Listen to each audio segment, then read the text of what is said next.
નમસ્કાર મિત્રો, તમે જોઈ રહ્યા છો V7 ન્યૂઝ ગુજરાત। દાહોદ જિલ્લાના સિગવડ તાલુકામાં પંડિત દીનદયાળ સસ્તા અનાજના દુકાનદાર મોહનભાઈ બળવંતભાઈ ડાયરા ખુલ્લેઆમ દાદાગીરી સામે સોશિયલ મીડિયામાં વાયરલ। સિગવડ તાલુકામાં રણધીકપુરમાં સરકારી પંડિત દીનદયાળ સસ્તા અનાજની દુકાન ચલાવતા મોહનભાઈ બળવંતભાઈ ડાયરાની રેશન કાર્ડ ધારકો સામે દાદાગીરી કરતા જોવા મળ્યા છે।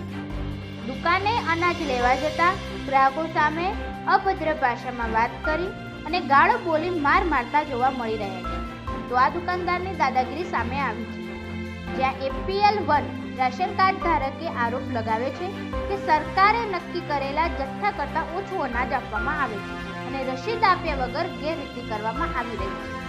વિરોધ કરતા દુકાનદાર દ્વારા ધમકી અને મારપીટ કરવામાં આવી હોવાના આક્ષેપો સાથે ઘટનાનો વિડીયો સોશિયલ મીડિયામાં વાયરલ થયો છે અને હવે જવાબદાર સામે કડક કાર્યવાહી કરવામાં માંગ ઉઠી રહી છે।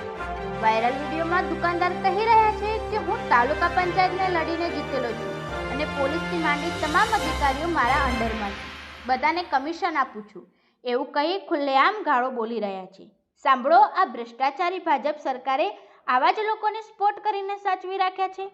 તેઓ આજુબાજુ લોકોને અવાજ ઉઠાવ્યો છે।